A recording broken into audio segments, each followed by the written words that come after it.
हाम्रो नेपालको विक्रम सम्वत अनुसार 2018 साल कार्तिक 13 गते राति 12 बजेको लगभग 12 बजेर 5 मिनट भन्दा पनि हुन्छ वा 12 बजेर 3 मिनट भने पनि हुन्छ 12 बजेको लगभगमा उहाँको जन्म भएको छ। त्यसपछि 1961 अक्टोबर 29 तारिक यो उहाँको जन्म समय हो। जन्म समय अनुसार अब उहाँको नाम के हुन्छ त भन्दा व्यक्तिको प्रचलित नाम एउटा कसैले आफ्नो मन पराउने बाबुआमाले मन पराउने कुनै नाम हुन सक्छ भने अर्को ज्योतिष शास्त्रको आधारमा ग्रहको आधारमा भनेको त्यो व्यक्तिको नाम राशि एउटा त्यो समयले निर्धारण गर्छ। जस्तै उहाँको नाम के छ भने न्वारानको नाम भन्छौँ हामी। उहाँको कोबाट नाम आएको छ कोमल, कोमल लक्ष्मी गिरी भने पनि भयो अथवा कोमल कुमारी भने पनि भयो। कोमलबाट नाम उहाँ भारतमा जन्मिनुभयो, उहाँ जन्मिनुभयो। त्यो व्यक्ति भनेको बढी आफूलाई धेरै समझदार, धेरै बाठो, धेरै धूर्त यस्तो किसिमको व्यक्ति हुन्छ। उहाँको शिरमा राहु छ भनेपछि सरिता गिरी धूर्त छिन् त्यो हिसाब हो। त्यसपछि भनेको कर्कट लग्न, कर्कट लग्नलाई के भन्छ भने निडर लग्न भन्छ। दुनियाँ एकपट्टि लाग्दा पनि मेरै कुरा ठिक भन्नु त त्यो त ढिल पनि हो। अहिले निडरता जस्तो पनि मानौँ, नराम्रै पक्षमा भए पनि निडरपन भयो त्यो।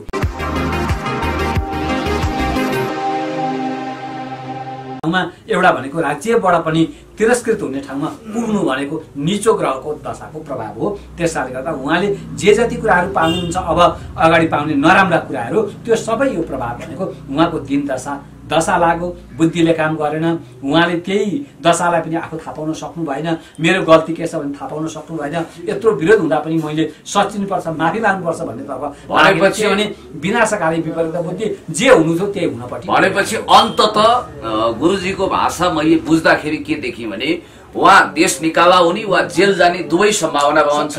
सबै कुराहरू, किनभने यो भित्र परेका नराम्रा पाटो सबै।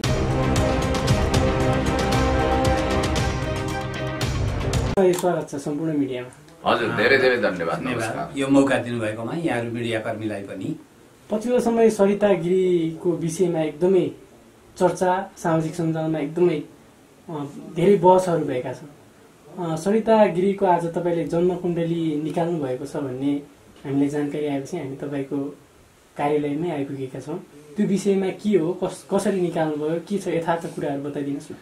पत्रकार मित्रहरू, पहिला म इन्ट्रोड्युसिङ गराउन चाहन्छु, परिचय गराउन चाहन्छु। त्यसो त सुप्रसिद्ध ज्योतिषी सोमप्रसाद नेपालजी परिचय गराइरहनु पर्ने नाम होइन।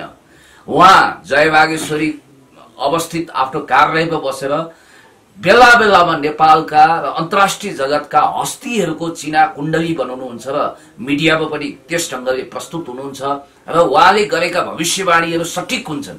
तपाईहरुलाई आश्चर्य लागेको होला, पुण्य गौतम एउटा मार्क्सवादी हो, कम्युनिस्ट हो, तैपनि ऊ एस्ट्रोलोजीमा किन विश्वास गर्छ भन्ने यहाँलाई लागेको होला। तपाईलाई एउटा कुरा जानकारी गरौँ, सुप्रसिद्ध कम्युनिस्ट नेता नारायण मान भिजुक्सेले ज्योतिषी सम्मेलनमा गएर के भन्नुभएको थियो भने यदि कार्ल मार्क्स अहिले जीवित हुनुभएको भए उहाँ पनि ज्योतिषीमा विश्वास गर्नुहुन्थ्यो, किनभने नासाले ज्योतिष शास्त्रमा अथेन्टिसिटी प्रदान गरेको छ। त्यसकारणले गर्दाखेरि मान्छे जन्मिदा प्लानेटहरूको अवस्थिति, ग्रहहरूको अवस्थिति, त्यसको प्रभाव, त्यसको गणितीय गणना र यो फलित गणित हुनाले यसको विषयमा गरिएका टिप्पणीहरू, यसको विषयमा गरिएका भविष्यवाणीहरू लगभग पूरा भएको पनि देखिएको छ। र सोम प्रसाद नेपालज्यू जो स्वनामधन्य एकजना ज्योतिषी हुनुहुन्छ, जस्तो उहाँले डोनाल्ड ट्रम्पको विषयमा भविष्यवाणी गर्नुभएको थियो, त्यतिखेर डोनाल्ड ट्रम्पले चुनाव अवश्य पनि जित्छन् भनेर गरेको उहाँको भविष्यवाणी फेल खाएन। अनि पछि उहाँले बिल गेट्स संसारको टप धनी हुँदाहुँदै अब सेकेन्ड नम्बरमा पर्छन्, दोस्रो नम्बरमा पर्दैछन्, उनको स्तर एक स्तर तल हुन्छ भनेर भनेको कुरा पनि मिलिहाल्यो। तपाईहरुले डाफे टेलिभिजनमा गएर त्यो भिडियो देख्न सक्नुहुन्छ। त्यसैगरी उहाँले धेरै कुरा, जस्तो रवि लामिछानेज्यूको विषयमा वैशाखमा उहाँले पोहोर साल केही गडबडी हुन्छ, रविजी केही समय थुनामा पर्नुपर्ने हुन सक्छ भनेर उहाँले भन्नुभएको थियो। त्यो कुरा टक्कै लागू भयो। अरु त अरु मेरो विषयमा भन्नुभएको कुरा स्वाट्टै लागू भयो। तपाईमाथि केही भिजिलान्तीहरू, केही कुण्डली मण्डलीहरूले एट्याक गर्न सक्छन् भनेर उहाँले भनेको कुरा ठ्याक्कै 15 दिनपछि लागू भएको तपाईहरुले देख्नु भएको छ। त्यसकारणले गर्दाखेरि म त्यस्तो स्पिरिचुअलिजममा विश्वास गर्दिन, तर उहाँको जुन ढङ्गको ज्योतिष शास्त्रको गहिरो अध्ययन छ त्यो चाहिँ एकदमै लोभलाग्दो छ र उहाँले सरिता गिरीको कुण्डली यहाँ लिएर आउनु भएको छ र त्यस विषयमा थप उहाँले बताउनु हुनेछ। ओम श्री हरि परमात्मने नमः। ओम गुरु ब्रह्मा गुरु विष्णु गुरुदेव महेश्वर गुरु साक्षात् परब्रह्म तस्मै श्री गुरवे नमः। सरिता गिरीजी जुन अहिले सबै तर्फबाट राष्ट्रिय अन्तर्राष्ट्रिय हिसाबमा धेरै चर्चाको व्यक्ति हुनुहुन्छ, भाइरल व्यक्ति हुनुहुन्छ। अब भाइरल भनेको एउटा राम्रो पक्षमा हुन्छ, एउटा नराम्रो पक्षमा पनि हुन्छ। अब उहाँको जन्ममिति, उहाँका ग्रहका समय, उहाँ जन्मिएको समय कस्ता कस्ता ग्रह थिए त भन्नका लागि 2000 हाम्रो नेपालको विक्रम सम्वत अनुसार 2018 साल कार्तिक 13 गते राति 12 बजेको लगभग 12 बजेर 5 मिनट भन्दा पनि हुन्छ वा 12 बजेर 3 मिनट भए पनि हुन्छ, 12 बजेको लगभगमा उहाँको जन्म भएको छ। त्यसपछि 1961 अक्टोबर 29 तारिक यो उहाँको जन्म समय हो। जन्म समय अनुसार अब उहाँको नाम के हुन्छ त भन्दा व्यक्तिको प्रचलित नाम एउटा कसैले आफ्नो मन पराउने, बाबुआमाले मन पराउने कुनै नाम हुन सक्छ भने अर्को ज्योतिष शास्त्रको आधारमा, ग्रहको आधारमा भनेको त्यो व्यक्तिको नाम राशि एउटा त्यो समयले निर्धारण गर्छ। जस्तै उहाँको नाम के छ भने न्वारानको नाम भन्छौँ हामी। उहाँको कोबाट नाम आएको छ कोमल, कोमल लक्ष्मी गिरी भने पनि भयो अथवा कोमल कुमारी भने पनि भयो, कोमलबाट नाम उहाँको भारतमा जन्मिनुभयो, उहाँ जन्मिनुभयो। त्यसपछि अब उहाँको यो मिथुन राशि भयो, मिथुन राशि र कोमल नाम भयो, यो पाटो भयो। अब उहाँको लग्न कुण्डली भन्छौँ हामीले, लग्न कुण्डलीको हामीले विश्लेषण गर्छौँ। लग्न कुण्डली के हो त भन्दाखेरि उहाँ कर्कट लग्नको बेलामा जन्म हुनुभयो। 12वटा राशि हुन्छन्, 12वटा लग्न हुन्छन्। त्यसमध्येमा उहाँले लिएको लग्न भनेको जन्मिएको समय भनेको कर्कट लग्न हो। कर्कट लग्न छ, उहाँको शिरमा राहु बसेको छ। हेर्नुहोस् है, हामीले के बुझ्नुपर्छ, हामी सबैले भनेको लगभग धेरै ज्योतिषीको नजिक जान्छौँ, आफ्नो भाग्य भविष्यमा विश्वास गर्छौँ, हेराउँछौँ पनि। त्यस अवस्थामा भनेको कुन कुन ग्रह राम्रा भन्दा चन्द्रमा, बुध, बृहस्पति, शुक्र जहाँ जहाँ राम्रो हिसाबमा आयो अथवा उच्च ग्रह आयो भने त्यो व्यक्तिको लागि अलि राम्रोपन हुन्छ। अनि जब शनि, राहु, केतु, सूर्य, मङ्गल जस्ता ग्रहहरू कमजोरी अवस्थामा भइदिए भने सूर्यबाट राज्य हुन्छ, मङ्गलबाट सेनापति हुन्छ, शनिबाट भनेको कम्पनीको मालिकहरू हुन्छन्। ती 5 ग्रह पनि राम्रो उच्च भएको अवस्थामा व्यक्ति प्रतिष्ठित हुन्छ, धनी हुन्छ, उद्योगी हुन्छ। तर पनि अब यहाँ के छ भनेदेखि शिरमा राहु बसेको छ। राहु भन्ने बित्तिकै एउटा के छ भने राहुको विशेषता भनेको देवतासँग विद्रोह, देवतासँग विद्रोह। किनभनेदेखि आज तपाईँलाई थाहा छ सूर्य ग्रहण र चन्द्र ग्रहण हुने भनेको राहुको कारणले भनेर बताइएको छ, हाम्रो पौराणिक इतिहास छ। त्यसकारणले गर्दा राहु जहाँ बस्छन्, जहाँ हुन्छन् त्यहाँ विद्रोही भावना आउँछ। त्यो व्यक्ति भनेको बढी आफूलाई धेरै समझदार, धेरै बाटो, धेरै धूर्त यस्तो किसिमको व्यक्ति हुन्छ। उहाँको शिरमा राहु छ, सरिता गिरी धूर्त छिन् त्यो हिसाब हो। त्यसपछि भनेको कर्कट लग्न, कर्कट लग्नलाई के भन्छ भने निडर लग्न भन्छ। दुनियाँ एकपट्टि लाग्दा पनि मेरै कुरा ठिक, मेरै कुरा ठिक भन्नु त त्यो त ढिट पनि हो। अहिले निडरता जस्तो पनि मानौँ, नराम्रो पक्षमा भए पनि निडरपन भयो। त्यो कहिलेकाहीँ के हुन्छ नराम्रो कुराको जिद्दी लियो भने त्यसले त बिगार्छ, राम्रो कुराको जिद्दी लिए त आफ्नो पक्ष हुन्छ।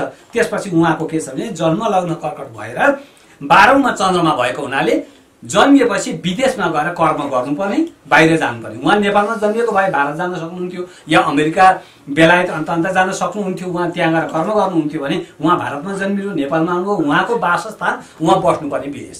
केबाट भयो भन्दा कर्कट लग्नको मालिक चन्द्रमा 12औँमा बसेको हुनाले यो विदेश भनौँ, विदेश यस ठाउँमा आउनुभयो। त्यसपछि उहाँको अर्को के छ, यो भनेको लग्नको र ग्रहको अवस्था मैले भने। अब द्वितीय भाव भनेको वाणी भाव भन्छ।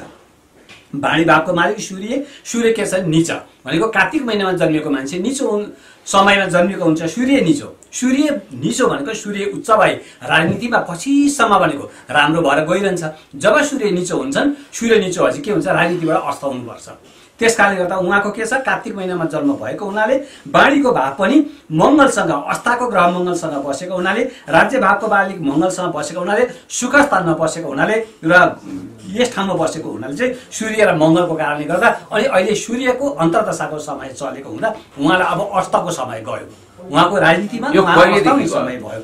यो कहिलेदेखि सुरु भएको छ भने 2076 साल असार 13 गते भनेको उहाँ पोहोरको असारदेखि अहिलेको असारसम्मको समय हो। त्यो समयले उहाँलाई अब के भने अधोगतितर्फमा त्यो बुद्धि विवेक लौ राजनीति ओह्रालो लाग्दै जाने त्यो विचारै त्यो किसिमको आयो। त्यसकारणले गर्दा उहाँको कहिले छ भन्दा यही असारको 13 गतेसम्म भएको हुनाले उहाँको राजनीति अस्तको समय भयो। यो के भनेदेखि राजनीतिक करियर समाप्त हुन्छ। फेरि अर्को के छ भने शुक्रको दशा भन्छ। शुक्र के छ नीचो छ, उच्च भएको व्यक्तिले सम्मान गर्छ, सही कुरा गरिन्छ, देश विदेशबाट सम्मान पाइन्छ। जब निचो भयो भने सबैको आक्रमण परिन्छ, आफूले बोलेका कुरा कसैलाई पनि मन पर्दैन। त्यसकारणले गर्दा शुक्रको समय छ, शुक्रको दशा छ, शुक्र निचो छ। त्यसपछि सिद्धाको दशा छ, त्यो स्वयंपत्नी ग्रहको दशा पनि भयो, त्यो पनि निचो छ। अनि जब सूर्य पनि उहाँका दुईटा ग्रह निचो भए, जस्तो शुक्र निचो छ, सूर्य निचो छ, यी दुईटा ग्रह निचोले गर्दा व्यक्ति विवादित, अपमानित र नराम्रो कुरामा जिद्दी गरेर आफ्नो भविष्य बिगार्ने यो परिस्थिति हुन्छ। यो भनेको बाणी भागको मालिक चतुर्थ भावमा बसेर अस्ताको हुनाले निचो भएको हुनाले यो परिस्थिति हो। त्यसपछि तृतीय भावमा बुध भनेको के छ भने बुधले गर्दाखेरि उहाँलाई बोल्नको लागि त अनेक किसिमका कहिले अङ्ग्रेजी कहिले हिन्दी कहिले नेपाली अनेक किसिमका भाषाहरू त आउँछन् पनि। त्यो बाणी त उहाँले सकेसम्म आफ्नो कुरालाई पुष्टि गर्ने प्रयत्न त गर्नुहुन्छ। तर के छ भनेदेखि तेस्रो साथमा बसेको शुक्र हो। शुक्र भौतिक सुख हो। भौतिक सुख एकचोटि एकदम माथि गए तापनि अब ओह्रालो लाग्ने बेला भौतिक सुख सकिँदै जाने बेला हो एउटा यो। दोस्रो उहाँ माङ्गलिक हुनुहुन्छ। माङ्गलिक भएका व्यक्तिको बाहिर भए पनि अथवा एउटा विवाह हुँदा पनि अन्तर जातीय विवाहको सम्भावना पनि बढी हुन्छ। त्यसपछि पनि उहाँको सुखमा पार अन्तर्जातीय भन्नाले साथीहरू स्पष्ट हौ अन्तर्देशीय पनि हो। उहाँ इन्डियन मूलको र नेपाली मूलको लक्ष्मण गिरीसँग उहाँको विवाहबारी भयो। त्यसकारणले गर्दा सूर्य र मङ्गलले गर्दा उहाँको सुखको भाव बिग्रेको। अनि त्यसपछि पतिभावको मालिक छैठौँमा बसेको। छैठौँमा बस्नु भनेको त्यति शुभ मानिँदैन। अनि पतिभावमा बृहस्पति र केतु बसेको यो ग्रह पनि एउटा वैवाहिक जीवनको लागि त्यति सुखद मानिँदैन। पति सुख कस्तो छ? त्यो पति सुख भनेको जब बृहस्पति निचो भएर बसेका छन् अनि बृहस्पति उहाँ जन्मिँदा निचो भएर जन्म लिनुभयो। अनि अहिले बृहस्पति के छन् अहिले निचो छन् भन्नाले उहाँको पति अहिले हुनुहुन्छ कि हुनुहुन्न के? अब यो के हुन्छ भनेदेखि उहाँको वैवाहिक जीवनको आफ्नो जीवन साथी नहुने अवस्था बढी बढ्ने हो। त्यसकारणले गर्दाखेरि वैवाहिक जीवनको कुरा उहाँको राम्रो होइन। किन निचो ग्रहको समयमा जन्म भयो, त्यो बेला निचो ग्रहमा जन्मिनु भयो, आज निचो ग्रह चल्दैछ। त्यसकारणले गर्दा उहाँले अपमानित हुनुपर्ने, चाहे धर्मको बाटोबाट आशीर्वादको बाटोबाट एउटा सम्मानको बाटोबाट बृहस्पतिबाट सम्मान पाइन्छ, इज्जत पाइन्छ, धर्मले साथ दिन्छ, सबैले वाइवाइ गर्छन्, आशीर्वाद दिन्छन्। तर उहाँले यो बृहस्पति निचो भएको हुनाले त्यो बाटोमा उहाँलाई ओह्रालो लाग्नुभयो। त्यसकारणले गर्दाखेरि अब त्यसपछि गएर अर्को कुरा के छ भनेदेखि उहाँको सूर्यको समय भनेको अब राजनीति समाप्तिको समय भयो, चलिरहेको छ। 16 असारदेखि अहिले असारको बिचमा यही असारको लगभग 15 गतेसम्ममा उहाँको राजनीति समय सकिने हो। यो मैले कुनै बाहिर मिडियामा आएका कुरालाई देखेर मनोगढन्ती कुरा होइन। यो जुन समय छ यो कसैले पनि कुनै ज्योतिषीले कसैले पनि यसलाई कम्प्युटरमा हालेर यसलाई हेरिन्छ भने यो समय स्वतः आउँछ। किनभने कुनै बनावटी हुँदैन भन्न खोजेको मैले। हामीले अब सांसद सरिता गिरीलाई योभन्दा पछिल्लो समय हामी राजनैतिकमा देख्न पाउँदैनौँ। उहाँले जुन किसिमको एउटा उच्च पाउनु भएको थियो त्यो कुरा भनेको एकचोटि भनेको त्यो भनेको सगरमाथा भनेको उच्च ठाउँबाट त्यो झरेर जिरोमा आइपुग्यो। जिरोमा आइसकेपछि अब यो अहिलेको समयले पुर्याउने जिरो नै हो। त्यसपछि भनेको अब मान्छे जिरोमा पुगिसकेपछि समुद्र सतह वा 0 पोइन्टमा पुगेपछि अब क्रमशः आफ्नो भुल सुधार गरेर अगाडि आउँछ भने त्यसको समय लाग्ने अलपाटो त अहिलेको समयले दिँदैन। त्यसकारणले गर्दा उहाँको त्यो दोस्रो कुरा अब यहाँ चन्द्रमाको समय मैले भन्छु। चन्द्रमा भनेको आफ्नो माइती घरमा फर्किने समय हो। उहाँको माइती घरमा फर्किने समय हो। यहाँ भनेको कर्मघर भनेपछि यहाँ उनी माइती घरमा भाग्न खोज्दै थिइन्। यो चन्द्रमा भनेको कहिलेबाट लागेको छ भन्नुहुन्छ भने यो 81 सम्म छ, 75बाट लागेको। चन्द्रमा भनेको चाहिँ पुनः आफ्नो ठाउँमा जन्म भनेपछि उनी भारत नै जाने सम्भावना छ। त्यो सम्भावना बढी छ किनभने अहिले चन्द्रमाको दशाको प्रभाव पनि एउटा यो छ। अर्को भनेको शुक्र निचो ग्रहको समय मैले भनिहालेँ। अर्को शुक्रमा सूर्य भनेको सूर्य राजनीति हो। सूर्यले व्यक्तिलाई प्रधानमन्त्री बनाउँछ, मन्त्री बनाउँछ, राजनेता बनाउँछ, उच्च बनाउँछ। तर कार्तिकमा जन्मिने व्यक्तिको उच्च पद पाए तापनि त्यो व्यक्ति क्रमशः ओह्रालो लाग्दै सरिता गिरी सांसद र मन्त्री हुनुमा कुन ग्रहको उहाँको के थियो भनेदेखि दशम भावलाई भनेको राज्य भाव भन्छ। दशम भावको मालिक मङ्गल चाहिँ सूर्यसँग बसेको हुन्छ। सूर्य त राजनीति हो। मङ्गल भनेको पनि के छ भने त्यो राजनीति भनेको त्यो जागिरको पाटोबाट दिने मङ्गल र सूर्यको सम्बन्ध एकै ठाउँमा भएको हुनाले यो मङ्गलले उहाँलाई राजनीतिमा ल्यायो। तर राजनीति जुन दिने टिकाउने र उच्च सम्मान पुर्याउने जुन सूर्य हुन् उनी कार्तिकमा जन्मिएको हुनाले कार्तिकमा जहिले पनि सूर्य निचो हुन्छन्। त्यसकारणले गर्दा त्यो निचो कारणले गर्दा र आज त्यही समय चल्दै गरेको हुँदा उहाँको राजनीति अब समाप्त। अब धनधान्यको चाहिँ के छ? धनधान्यको पाटोमा उहाँको कस्तो छ भने जस्तो सम्पत्तिको मालिक भनेको चाहिँ शुक्र र बुध हुन्, यी शुभ हुन्। यी शुभ भएको हुनाले सम्पत्तिको पाटो उहाँको लागि त्यो शुभ मानिन्छ। त्यसपछि भनेको विद्याको मालिक मङ्गल उच्च शिक्षा भनिन्छ। उच्च शिक्षा भनेको पञ्चम भावको मालिक मङ्गल चाहिँ केन्द्रमा बसिदियो भने हामीले उच्च शिक्षा भन्छौँ। व्यक्तिको भनेको उच्च शिक्षा हो। कतिसम्म पढ्न सक्ने देखिन्छ? यस्ता व्यक्ति भनेको बिए पास भन्दा तल हुँदैन, माथि नै हुन्छन्। सही कुरा गर्नु। एउटा जानकारी यहाँ गरौँ। बिहान मैले जब जन्म समय र जन्म मिति उहाँलाई टिपाइदिएँ, पुण्य गौतमजी उहाँले भन्नुभएको थियो सुरुमै उहाँले के भन्नुभयो भने उच्च शिक्षा त हासिल गरेको देखिन्छ यहाँ भन्नुभयो। बाँकी अब त्यसपछि अर्को कुरा के छ भने उहाँ मिथुन राशि, उहाँको नाम कोमल लक्ष्मी मैले भने, र उहाँको अढैया शनि कहिलेबाट लागेको हो भने अढैया शनि 7.5 शनि लाग्यो भने तपाईँले कुनै पात्रोहरूमा यस्तो कुरा पनि आफ्नो राशिफलमा पढ्न सक्नुहुन्छ। तपाईँलाई अब झमेला लाग्नेछ, चोटपटक लाग्नेछ, राज्यबाट अप्ठ्यारो हुनेछ भन्ने कुराहरू हाम्रो पञ्चाङ्ग बनाउने गुरुहरूले लेखेको हुन्छ। त्यस्तै के भने मिथुन राशिको भनेको अहिले शनि छन्, अढैया छन्। अढैया भनेको के हो भने 7.5 जस्तै हो। उनको भनेको पाउमा अष्टम भावमा शनि भएको हुनाले जब अस्ति फागुनको 4 गतेबाट यो अढैया शनि लाग्यो, अहिले क्रमशः उहाँलाई लागिरहेको छ। त्यसकारणले गर्दा मिथुन राशिलाई अढैया शनि लागेको हुनाले अब उहाँलाई झमेला आयो। किनभनेदेखि यो ग्रह दशा नलागिकन कसैलाई पनि तल झर्ने पाटो, झमेला पर्ने पाटो कहिले पनि हुँदैन। किनभनेदेखि आज विश्व ब्रह्माण्डमा जति भएका ठुला नेताहरू उच्च ग्रहले पुगेका छन्, राम्रो समयमा ठाउँमा पुगेका छन्। जब कुनै पनि व्यक्ति ओह्रालो लाग्छ, अपमान हुन्छ, पदच्युत हुन्छ भने त्यो बेलामा उसलाई नीच ग्रहको प्रभाव परेकै हुन्छ, 7.5 दशा लागेकै हुन्छ, अढैया दशा लागेकै हुन्छ। त्यस कारणले गर्दाखेरि उहाँका समयले के छ भने एकचोटि उच्च ठाउँमा पुर्याए तापनि अहिलेको परिस्थिति भनेको उहाँलाई उच्चबाट 0मा ल्याउने हो। उहाँको भनेको आफ्नो जन्मेको ठाउँमा फिर्ता हुने समय हो। नेपालको राजनीति यही असारसम्म भित्रमा समाप्ति हुने समय हो। किनभने यहाँ 13 गते मैले लेखेको छु, किनभने यो समय 12:05 भएको हुनाले 1 दिन 2 दिन अगाडि पछाडि हुने कुरा त्यो अलग कुरा हुन्छ। तर यही असरभरि नै हो उहाँको राजनीतिको। अहिले तत्कालको लागि राजनीति अवसानको समय उहाँलाई भएको हो। यो कुण्डली अनुसार यो कुनै पनि चाहे भारतीय ज्योतिषीहरूले वा नेपाली ज्योतिषीहरूले कसैले पनि यो कुराहरू भन्न सक्नुहुन्छ। मैले कुनै कुराहरू ज्योतिषको पाटोमा मैले जे कुरा बताएको छु त्यो कुरामा कुनै गल्ती छैन भने मलाई यो गुरुले एउटा सिद्धा भनेर 73 साल 12 महिना 17 देखि 2080 12-16 सम्म यो सिद्धा यो उच्च ग्रह थियो भने उहाँलाई सामान्य विवाद भएर पनि उहाँ त्योबाट फेरि अगाडि बढेर राजनीतिमा आफ्नो छवि उच्च राखिरहन सक्नुहुन्थ्यो। तर सिद्धा भनेको के भनेदेखि निचो ग्रह छ, शुक्र निचो भएको हुनाले सिद्धाले पनि काम गर्न सक्दैन। किनभनेदेखि त्यो ग्रह बलवान भए त्यही शुभ ग्रहले पनि काम गर्छ। जब शुभ ग्रह त हो तर के भने निचो भएको हुनाले निचोले के भने ओह्रालो लाउने काम गर्छ। त्यसकारणले गर्दा शुक्रको समय, सिद्धाको समय भनेको स्वयंपत्नी ग्रह दशा पनि भन्छ। स्वयंपत्नी ग्रह दशामा मान सम्मान, राज्य यी सबै कुराहरूबाट पच्युत हुँदै जानुपर्दछ। त्यसकारणले गर्दा उहाँको जुन समय हो यो समय अनुपयुक्त समय हो। त्यसकारणले गर्दा यो समय उहाँको जन्म समयको आधारमा उहाँको भाग्य र भविष्य मिल्छ भन्ने म 100% विश्वास गर्छु। अब यो विनाशकाले विपरीत बुद्धि मैले अलिकति संयोजन गरिरहेको छु साथीहरू, तपाईहरुलाई सहजीकरण गरेको छु। यो विनाशकाले विपरीत बुद्धि भने जस्तो यो उल्टो उल्टो बाणी उनलाई किन आइरहेछ?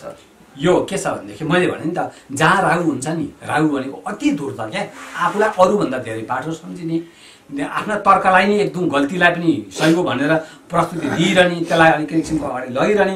उहाँको शिरमा राहु छ। शिरमा राहु भएपछि विद्रोही भावना आउँछ, अनेक किसिमका कुतर्क आउँछन्, नचाहिने कुतर्कहरू आउँछन्, जसको कारणले गर्दा आफू 0मा गइसकेको, सत्यनाश भइसकेको उसले थाहा पाउँदैन। आफ्नै धुर्तेलाई, आफ्नै फटाइलाई, आफ्नै उसले लागिरहेको हुन्छ। यो प्रमाण के हो भने उहाँको शिरमा लग्नमा राहु बस्नुपर्ने विशेषता यो। अनि हामी अन्तिम चरणमा सायद आइपुगेका छौँ। म अन्तिममा यहाँलाई 1-2 जिज्ञासा, मेरै जिज्ञासा यहाँ समक्ष राख्न चाहन्छु। जस्तो यिनी यति जाली झेली कपटी बेइमानी दुष्ट किन भइन्? भनिन्छ यिनको खल्तीमा 2वटा देशको नागरिकता छ। कोर्टको एउटा खल्तीमा भारतीय नागरिकता, अर्को अंगीकृत नेपाली नागरिकता। यसरी राज्य विरुद्ध नै देशद्रोह गर्ने, नेपाल विरुद्ध यत्रो षड्यन्त्र गर्ने, खेलबेल गर्ने, तैपनि ढिट भएर नेपाल विरोधी अभिव्यक्ति दिने, हाम्रै करले पालिएर नेपाललाई नै गाली गर्ने र यो ढंगको सबैभन्दा उनको पार्टीले जबकि सर्वसम्मतले यो महान नक्सा पारित गर्दा पनि त्यो भूमि भारतकै हो भन्ने यस खालको यो एक ढंगले भन्दा शैतानी मनोवृत्ति उनमा कुन ग्रहले गर्दा आयो र अब उनको राजनीतिक करियर त समाप्त हुन्छ भनेर गुरुले यो असार भित्र उनको अब सांसद पद त गइ नै सक्यो, नागरिकता पनि जफत हुन्छ कि हुँदैन र उनी आफ्नो माइत अर्थात भारत बिहारतिर जान्छन् भनेर पनि गुरुले भन्नुभयो। गुरुले 2-3 कुरा भनिदिनु पर्यो।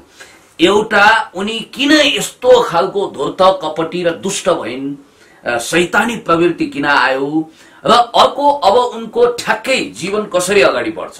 अब उहाँको धुर्ते भनेको त मैले भनिहालेँ, देशद्रोही कसरी भइन्? शिरमा राहु भएका व्यक्तिले जुनसुकै ठाउँमा बसे पनि आज यो राजनीतिमा होइन कि त्यो बाहिर भनेको कुनै कम्पनी चलाएर 10-20 जनाको यो सामान्य धूर्तताको कुरो होइन, देशद्रोहको कुरा भयो। यस्तो हुन्छ जब एउटै ग्रहले भनेको बुद्धि विवेक जब बिगार्छ, बुद्धि विवेक बिग्रिन्छ, दिन दशा समयले राम्रो भन्दा नराम्रो कुरामा मात्र त्यो बुद्धि आइदिन्छ त्यो व्यक्तिलाई। त्यसकारणले गर्दा अहिलेको समय नराम्रो, शिरमा बसेको राहु धूर्त बुद्धि र दुष्ट बुद्धि दिने खालको यी दुईटा परिणाम हुन्। त्यसकारणले गर्दा यो पाप ग्रहको प्रभाव बढी भएको हुनाले यो अहिलेको परिस्थिति र अहिलेको समय उहाँको लागि प्रतिकूल समय भएको हुनाले भनेपछि उनले देश छोडेर देशबाट भागेर जान सक्ने, आफ्नो जन्मस्थान भारततिर बिहारतिरै जान सक्ने सम्भावना भयो। हो, अहिले भनेको राजनीति अवसान, त्यसपछि भनेको किनभने अहिले चन्द्रमाको समय चलेकोलाई चन्द्रमा भनेको फेरि बाहिर अर्को आफ्नो भनेको जन्मेको भनेपछि उनको नागरिकता खोसिन सक्छ कि सक्दैन? यो के छ भने यो नराम्रो समय जब हामीले भन्छौँ नि, नराम्रो समयको कुनै पनि त्यसका जे जति हाँगा बिगा छन् नराम्रो भित्रका सबै कुराहरू उहाँको अवसानको समय हो। अब अहिले अन्तिममा मैले यो प्रश्न गरेँ, देशभक्त नेपालीहरूले सरिता गिरीलाई देशद्रोही करार गरेर जेल हाल्नुपर्छ भन्नुभएको छ। जेलको योग चाहिँ कस्तो छ? अब यो निचो ग्रह भनेको के हुन्छ भने चिसो सिँढी भन्नु र एयर कन्डिसनर भएको कोठा भन्नु फरक हो। किनभनेदेखि जो मान्छेलाई सुखको बेला छ उसले एयर कन्डिसन पाउँछ, त्यो भनेको सम्मान साथ पाउँछ। त्यो जेलको कुरा नगरौँ, एउटा ठुलो महलको कुरा गरौँ, सुखको कुरा गरौँ। तर के भनेदेखि जब निचो ग्रह छ भने, निचो भनेको के त भन्दा एउटा अँध्यारो कोठामा, एउटा चिसो ठाउँमा, एउटा अपमानित ठाउँमा